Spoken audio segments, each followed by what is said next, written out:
118।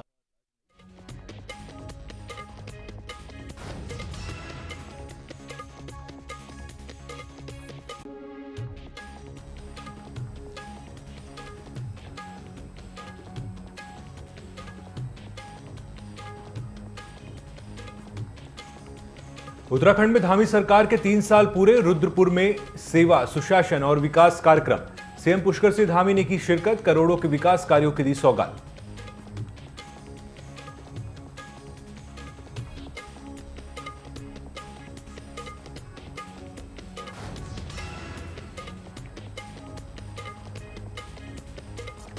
चारधाम यात्रा की तैयारियों में जुटी धामी सरकार। स्वास्थ्य विभाग भी अलर्ट, यात्रियों के लिए स्वास्थ्य सुविधाएं बढ़ाने पर जोर। चारधाम रूट पर 1200 स्वास्थ्य कर्मियों की होगी तैनाती।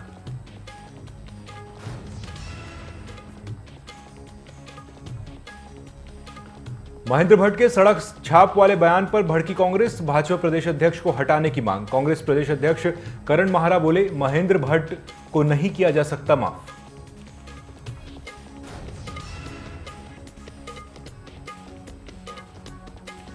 लच्छीवाला टोल प्लाजा पर बड़ा हादसा सामने आया। हादसे का सीसीटीवी फुटेज। ब्रेक फेल होने से अनियंत्रित हुआ वाहन। हादसे में 2 लोगों की मौत।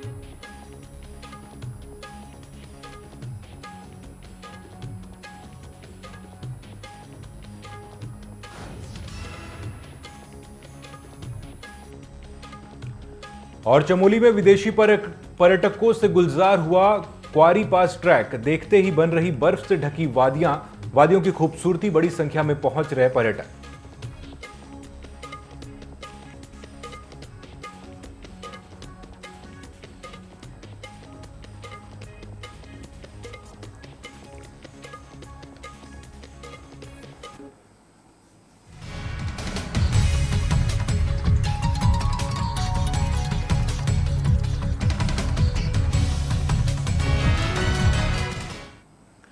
नमस्कार, न्यूज अपडेट में आपका स्वागत है। मैं हूं अंकुर शुक्ल और चलिए हेडलाइंस के बाद देखते हैं खबरें विस्तार से। धामी सरकार के 3 साल पूरे होने पर रुद्रपुर में सेवा, सुशासन और विकास कार्यक्रम आयोजित किया गया। कार्यक्रम में सीएम पुष्कर सिंह धामी शामिल हुए और वेंडिंग जोन की दुकानों का शुभारंभ करते हुए व्यापारियों को चाबी सौंपी। उन्होंने करोड़ों की लागत से होने वाले विभिन्न विकास कार्यों का लोकार्पण और शिलान्यास भी किया। साथ ही आमजन को संबोधित किया। इससे पहले मुख्यमंत्री का काफिला दोपहर गल्ला मंडी में पहुंचा, जहां उन्होंने रोड शो किया। ओपन वाहन से लोगों का अभिवादन किया। मुख्यमंत्री के रोड शो में पंजाबी भांगड़ा और पहाड़ी संस्कृति छोलिया नृत्य की झलक भी देखने को मिली।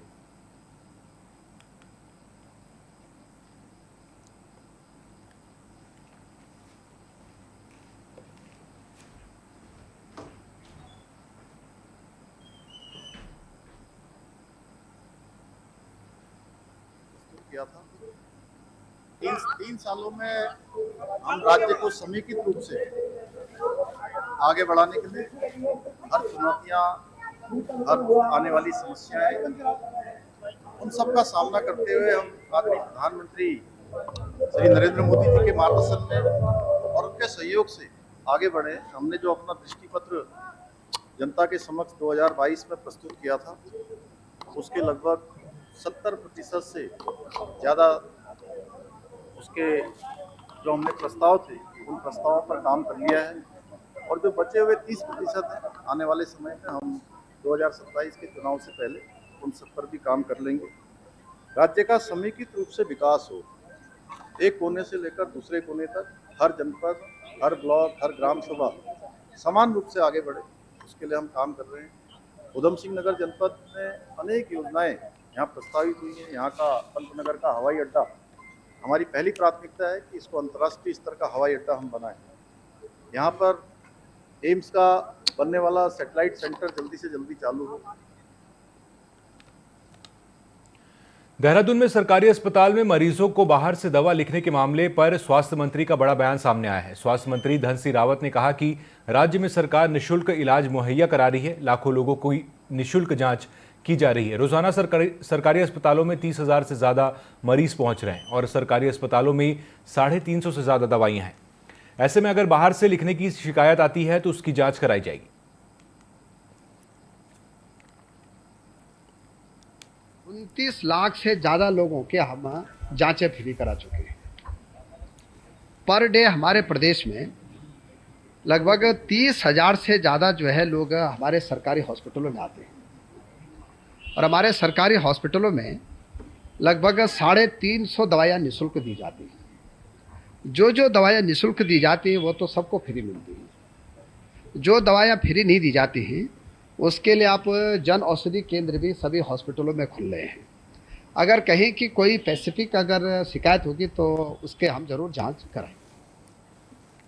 29 लाख से उत्तराखंड सरकार में कैबिनेट मंत्री रहे प्रेमचंद अग्रवाल के इस्तीफे के बाद अब कांग्रेस ने भाजपा प्रदेश अध्यक्ष को हटाने की मांग तेज कर दी है। उत्तराखंड कांग्रेस के प्रदेश अध्यक्ष करण माहरा ने कहा कि महेंद्र भट्ट को माफ नहीं किया जा सकता है। उन्होंने उत्तराखंड के बुद्धिजीवियों के साथ सामाजिक संगठन से जुड़े लोग, माताओं बहनों को सड़क छाप कहा है, वो कतई बर्दाश्त नहीं किया जाएगा। है तो कैसे भुलाया जा, निश्चित ही महेंद्र भट्ट को माफ नहीं किया जा सकता। जिस तरीके से उसने बुद्धिजीवियों को, उत्तराखंड के रहने वाले रिटायर्ड लोगों को, चाहे वो फौजी हैं, चाहे स्टेट के कर्मचारी हैं, चाहे केंद्र के कर्मचारी रहे हैं, चाहे वो माँ बहनें रही हैं जिन्होंने अपना चूल्हा चौका और घर छोड़ के राज्य गठन के आंदोलन में भाग लिया, चाहे वो परिवार रहे हैं जिनके बच्चों ने शहादत दी है, आपने उन सबको सड़क छाप कहने का पाप किया है तो कैसे भुलाया जा सकता है। और वैसे भी महेंद्र भट्ट जी जोशीमठ की बर्बादी के लिए पहले ही कुख्यात रहे हैं तो उनके खिलाफ तो मामला बनता ही है निश्चित। उत्तरकाशी में कांग्रेस जिला अध्यक्ष ने भाजपा सरकार के 3 साल के जश्न पर सवाल उठाए हैं। उन्होंने कहा है कि भाजपा का 3 साल नहीं 8 साल का कार्यकाल हो चुका है, जो पूरी तरह से निराशाजनक रहा है। कांग्रेस जिला अध्यक्ष मनीष राणा ने पत्रकारों को संबोधित करते हुए कहा कि भाजपा शासन में संविधान खतरे में है।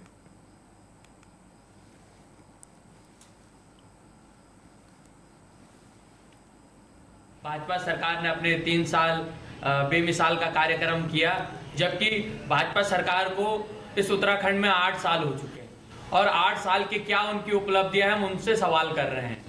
आज बढ़ती बेरोजगारी एक बहुत बड़ा उनके सामने प्रश्न चिन्ह खड़ा करता है।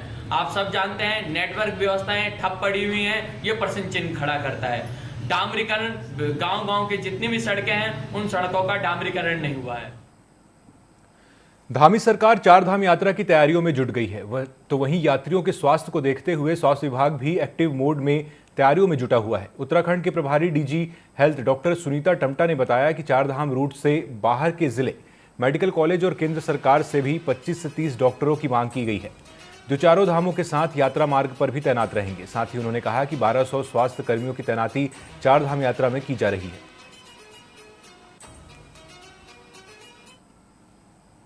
अराउंड 25-30 के अराउंड कि हमको विशेषज्ञ वो भी दें, जैसे फिजिशियन है या सर्जन है, ऑर्थो है और गाइन। तो 4 स्पेशलिस्ट की डिमांड हमारी गवर्नमेंट ऑफ इंडिया से भी हुई है बात, तो शायद वो भी हमें देंगे।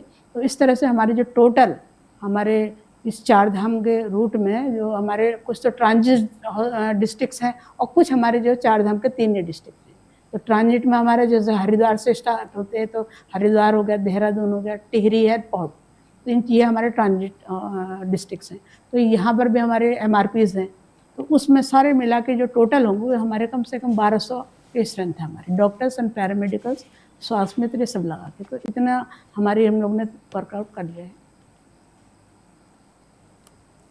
उत्तराखंड बेरोजगार संघ के अध्यक्ष बॉबी पवार कुमाऊं दौरे पर आज लाल कुआं पहुंचे। इस दौरान उन्होंने प्रदेश सरकार के 3 साल को विफल करार दिया। साथ ही प्रदेश में बिहार दिवस मनाए जाने को लेकर नाराजगी जाहिर की। साथ ही बॉबी पवार ने बिंदु खत्ता को राजस्व ग्राम बनाए जाने को लेकर राज्य सरकार पर हमला बोला। इन सभी मुद्दों पर TV 24 संवाददाता मुन्ना अंसारी ने बेरोजगार संघ के अध्यक्ष से खास बातचीत की।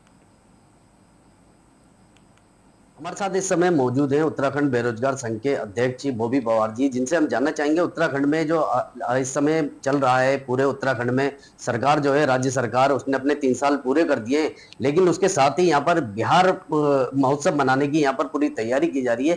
किस तरीके देखते हैं कि ऐसी कौन सी बॉबी जी वो आ गई है स्थिति कि उनको यहाँ पर बिहार महोत्सव उत्तराखंड में पहली बार मनाना पड़ रहा है? देखिए, ये भारत देश है और यहाँ पर अलग अलग स्टेट है, और जब भी किसी स्टेट का स्थापना दिवस होता है तो सांकेतिक रूप से हर स्टेट में उसे मनाया जाता है। राज्यपाल भवन में, राजभवन में उस चीज़ को मनाया जाता है सांकेतिक रूप से। पर जिस प्रकार से अभी उत्तराखंड सरकार के द्वारा, उत्तराखंड भाजपा के द्वारा 9 दिन का बिहार दिवस इस उत्तराखंड में मनाया जा रहा है, वो बेहद दुर्भाग्यपूर्ण है। उससे लगता है कि वो यहाँ की संस्कृति पर यहाँ की सभ्यता जो है उसको मिटाने की कोशिश कर रहे हैं, उस पर आक्रमण कर रहे हैं। और ये सीधा सीधा ये भी लगता है कि बिहार में जो आने वाले चुनाव हैं उसके फायदे के लिए जो बिहार मूल का यहाँ पर जो व्यक्ति है उनको 9 दिन तक अलग अलग जगह पर टेंट लगेंगे, अलग अलग जगह पर सम्मेलन होंगे और उनका डेटा जो इकट्ठा किया जाएगा और भविष्य में कुछ महीनों में जो बिहार में चुनाव है उनको यहाँ ट्रेनों में भरकर और बिहार वोट देने ले जाया जाएगा। उत्तराखंड में यूसीसी लागू हो गया है, लेकिन इसके अलावा यहाँ पर जो बड़ा गांव है बिंदुकत्ता जो है क्षेत्र, उसमें अभी तक करीब 80,000 से ज्यादा आबादी रहती है और अभी तक वहाँ के लोगों को लाभ नहीं मिल पा रहा है। अगर वो यूसीसी के तहत अगर रजिस्ट्रेशन कराना चाहते तो उसमें नहीं आ रहा है पोर्टल में, तो ऐसा वंचित क्यों रखा जा रहा है? देखिए, वही तो सरकार की खामियां हैं। कोई भी चीज़ अगर अप्लाई वो करते हैं तो उन्हें ये नहीं पता कि उस चीज़ को अप्लाई करने के बाद कौन कौन उस दायरे में आ रहा है, कौन दायरे में नहीं आ रहा है। ये बड़ा प्रश्न है। यूसीसी में तो अगर राजस्व ग्राम नहीं है तो उनके जो कागज़ वगैरह हैं, जो डॉक्यूमेंट वगैरह हैं, तो जो उस पंजीकरण उसमें लगने हैं तो वो नहीं हो पाएंगे वास्तव में। परंतु राजस्व ग्राम की लड़ाई बहुत अच्छी लड़ाई है और जायज़ लड़ाई है। इसके लिए तो मुझे लगता है कि सरकार को ये राजस्व ग्राम कर देना चाहिए। अब पता नहीं कौन सी ऐसी मजबूरियां हैं जो राजस्व ग्राम नहीं कर पा रहे हैं, ये बड़ा सोचनीय विषय है। उत्तराखंड स्वाभिमान मोर्चा बनाने की आखिर ऐसी क्या आवश्यकता पड़ गई जो यहाँ पर पूरे कुमाऊं भ्रमण में इस समय और यहाँ पे मोर्चा आयोजित कर रहे हैं, क्या कहना चाहिए? देखिए, उत्तराखंड स्वाभिमान मोर्चा एक माध्यम है लोगों तक पहुँचने का और भविष्य में संकल्प लिया है कि एक नया विकल्प देंगे। और नया विकल्प क्या होगा? जो प्रदेश भर में जो लोग संघर्ष कर रहे हैं उन सभी लोगों को एक साथ लाने की कोशिश है, एक साथ लाने का प्रयास है। और इसके अलावा जो भी और राजनीतिक दल है, जो क्षेत्रीय राजनीतिक दल है, उनके साथ बैठा जाएगा, उनके पास प्रस्ताव रखा जाएगा और उनको एक साथ लाने की ज़रूरत है। क्योंकि इस उत्तराखंड को अगर सही दशा और दिशा देनी है तो राजनीतिक लड़ाई लड़कर ही वो किया जा सकता है। उत्तराखंड 1994 से और वर्तमान तक सामाजिक लड़ाइयाँ लड़ता आ रहा है, पर जो लड़ाइयाँ, जो मांगे यहाँ के लोगों की है, वो मांगे राजनीतिक लड़ाई लड़कर पूरी हो सकती है। इसलिए राजनीतिक लड़ाई लड़ना जरूरी है। इसीलिए उत्तराखंड स्वाभिमान मोर्चे का एक गठन हुआ है जो एक माध्यम है लोगों तक पहुँचने का, और भविष्य में ये जो विकल्प देने वाला है वो राजनीतिक विकल्प होगा। हमारे साथ इस समय मौजूद थे बोवी पवार जी, जो उत्तराखंड बेरोजगार संघ के अध्यक्ष भी हैं और इस समय स्वाभिमान मोर्चा के यहाँ पर अध्यक्ष होने के साथ साथ यहाँ पर यात्रा निकाल रहे हैं, गोष्ठी आयोजित कर रहे हैं जो कि पूरे कुमाऊं में आयोजित की जा रही है। मैं Munna Ansari, TV24 Dalpur. Lachhiwala toll plaza के पास हुए हादसे के सीसीटीवी फुटेज सामने आए हैं। सीसीटीवी फुटेज में संबंधित वाहन नॉर्मल स्पीड में देहरादून से हरिद्वार जाता दिखाई दे रहा है, लेकिन अचानक ब्रेक फेल होने से अनियंत्रित हो गया और दूसरा वाहन चपेट में आकर दुर्घटनाग्रस्त हो गया। हादसे में 2 लोगों की मौत हुई है। मृतकों की पहचान रतन मणि उनियाल और पंकज कुमार के रूप में हुई है।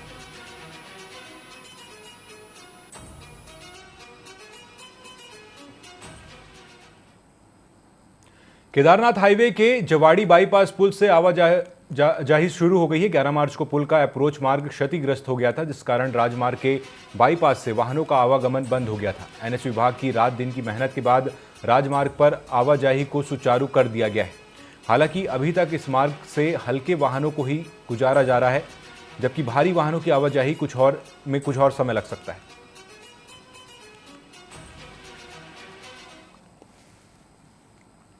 अंतर्राष्ट्रीय टीवी दिवस पर चंपावत के जिला मुख्यालय स्थित टीवी हॉस्पिटल में मुख्य कार्यक्रम का आयोजन किया गया, जिसमें उत्कृष्ट कार्य करने वाले स्वास्थ्य विभाग के अधिकारी कर्मचारियों को सम्मानित किया गया। सोमवार को डॉक्टर देवेश चौहान की अध्यक्षता में कार्यक्रम का शुभारंभ किया गया। सीएमओ ने कहा कि चंपावत जिले को टीबी मुक्त करने के लिए सभी अधिकारी कर्मचारियों ने दिन रात मेहनत की है, जिसका परिणाम है कि चंपावत जिले सहित पूरे उत्तराखंड में टीबी मुक्त करने पर पहले स्थान पर आया है। अभी जैसे कि देखा गया कि 100 डेज टीवी कंपनी चल रही थी, उसमें चंपावत पहले स्थान पर आया है। तो इसके लिए मैं अपनी पूरी टीवी टीम को, यहाँ डीटीसी सेंटर को, डीटीओ को, सबको बहुत बहुत बधाइयाँ देता हूँ। साथ ही फिर से हम कोशिश करेंगे कि चंपावत में कोई भी टीबी से मरीज छूट ना जाए। हम फिर से ऐसी स्क्रीनिंग करते रहेंगे। तो ये 24 मार्च जैसा कि है कि पूरे विश्व में ही वर्ल्ड टीवी डे मनाया जाता है। तो आज यहाँ प्रोग्राम हो रहा है, काफ़ी लोग यहाँ पर आए हुए हैं, तो मेरी तरफ से और पूरा सभी को बहुत बहुत धन्यवाद है। सीमांत जनपद चंपोली में जंगलों में लग रही आग को रोकने के लिए वन विभाग जागरूकता अभियान चला रहा है। साथ ही 5 मास्टर क्रू और 106 क्रू स्टेशन स्थापित किए गए हैं, जिनमें 340 फायर वॉचर की तैनाती की गई है। वन विभाग ने चारों डिवीजनों में एक मास्टर क्रू स्टेशन बनाया है और 350 वन कर्मियों को वन अग्नि रोकथाम के लिए लगाया है। बता दें कि जिले में इस बार अब तक इस सीजन में 9 आग लगने की घटनाएं हो चुकी हैं। जंगल में आग लगने के मामले में एक व्यक्ति को गिरफ्तार कर जेल भेज दिया गया है। फायर कंट्रोल के लिए मास्टर क्रू स्टेशन 5 स्थापित करे गए हैं। हर डिवीज़न में एक डिवीज़न मुख्यालय, प्रभारी मुख्यालय पे, और इसके अलावा 106 क्रू स्टेशन बनाए गए हैं और उनमें फायर वॉचरों की तैनाती की गई है। किसी में 3 से किसी में 4 और 5 तक, मतलब टोटल इस समय 340 फायर वॉचर जो है नियुक्त करे गए हैं। और इसके अलावा 350 स्टाफ हमारा चारों डिवीज़नों का इसमें लगा हुआ है। इसके अब तक ज़िले में 9 फायर की घटनाएं हो चुकी हैं, जिसमें एक कल हुई थी जिस पे आग पे काबू पा लिया गया है। काफ़ी मशक्क़त के बाद रात में 1:30 बजे इस पे काबू पाया गया। और एक बकरी वाला आग लगाते हुए पकड़ा गया, जिसकी FIR अलकनंदा वन विभाग द्वारा कराई गई है और उसके खिलाफ मतलब जेल भेज के विधिक कार्रवाई की गई। उधम सिंह नगर में गर्मी के मौसम में आग लगने की घटनाएं बढ़ जाती हैं, जिसको देखते हुए फायर डिपार्टमेंट की ओर से विशेष तैयारियां की गई हैं। जिले के CFO ने बताया कि गर्मी के मौसम में आग लगने की घटनाएं ज़्यादा होती हैं। इससे निपटने के लिए विभाग ने फायर ब्रिगेड गाड़ियों की संख्या बढ़ाने, उपकरणों की जाँच करने और कर्मचारियों की तैनाती जैसे कई महत्वपूर्ण कदम उठाए। उधम सिंह नगर जो है वो तराई जोन में आता है, तो तराई जोन में आने की वजह से थोड़ा सा प्लेन में आग लगने की संभावना बढ़ जाती है। तो हम लोग इस समय फुल अलर्ट मोड पे हैं और हमारे यहाँ जो 6 स्टेशन हैं और 2 हमारे यहाँ फायर यूनिट है, हमने हर जगह पे ये इनको मतलब बता दिया है कि आप लोग अलर्ट मोड पे रहेंगे और गाड़ी वाड़ी सब अपने तैयारी हालत में रखेंगे और जनशक्ति भी बना के रखेंगे। और कहीं से भी कोई ऐसी बात आती है आग लगने की कोई, तो तुरंत कार्रवाई करेंगे। तो हमारी तरफ से मतलब हम लोग फुल तैयारी पे हैं हम लोग, और हमारी गाड़ी और सब सामान हमने सब रेडी किया हुआ है। गाड़ी भी हमारा सब सामान रखा हुआ है ऑलरेडी, पहले से रखा हुआ है। BA सेट है, प्रॉक्सिमिटी सूट है, और उसके अलावा आपका हेलमेट है और उनके ट्रैक सूट वगैरह सब हमारा बिल्कुल रेडी हालत में है।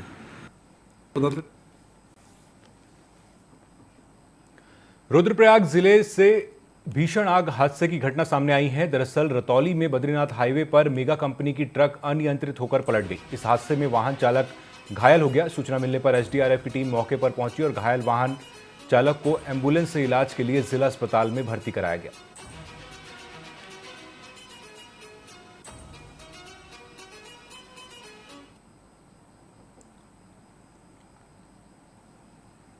त्रिस्तरीय पंचायत चुनाव की कार्यवाही जहां शासन स्तर पर चल रही है, वहीं राज्य निर्वाचन आयोग ने भी अपनी तैयारी शुरू कर दी है। राज्य निर्वाचन इन दिनों ग्राम पंचायतों की खुली बैठक में वोटर लिस्ट का प्रदर्शन कर रही है, जिसमें नाम हटवाने और चढ़ाने को लेकर अभियान चलाया जा रहा है। राज्य निर्वाचन आयोग के सचिव राहुल कुमार गोयल ने बताया कि यह अभियान 22 मार्च तक जारी रहेगा। जैसे ही मतदाता सूची दुरुस्त होगी, उसके बाद मतदाता सूची को ऑनलाइन किया जाएगा। कोई मतदाता सूची में छूट न जाए, इस दिशा में यह कार्य किया जा रहा है। निर्वाचक नामावली में कोई कमी न रह जाए, कोई नाम अगर छूट गया है या किसी को कोई करेक्शन करवाना है या फिर कोई गलत नाम अगर चढ़ा है उसका डिलीशन होना है, तो इसके लिए एक विशेष अभियान जो है आयोग द्वारा समस्त जनपदों में चलवाया जा रहा है, जिसके अंतर्गत जो है प्रत्येक जो हमारी पंचायत है, ग्राम पंचायत है, इसकी खुली बैठकों में जो है इस वोटर लिस्ट का प्रदर्शन किया जा रहा है। और प्रदर्शन के साथ साथ यहाँ पर हमारे जो संगणक हैं वो प्रपत्र 2, 3, 4 के साथ वहाँ पर उपलब्ध हो रहे हैं, ताकि किसी भी ग्रामवासी को अगर कोई नाम में या फिर कोई भी अगर एंट्री में अगर चेंजेस करवाने हैं, कोई नाम अगर छूट गया है उसको जुड़वाना है, या फिर कोई अपात्र या गलत नाम चढ़ गया है उसमें, तो उस नाम को डिलीशन कराना है, तो उसके लिए लिखित में आपत्ति दर्ज की जा सकती है, नाम जुड़वाए जा सकते हैं और संशोधन भी करवाए जा सकते हैं। तो खबरों का सिलसिला जारी रहेगा, लेकिन उसके पहले एक छोटे से ब्रेक के लिए रुकते हैं, जल्द लौटेंगे।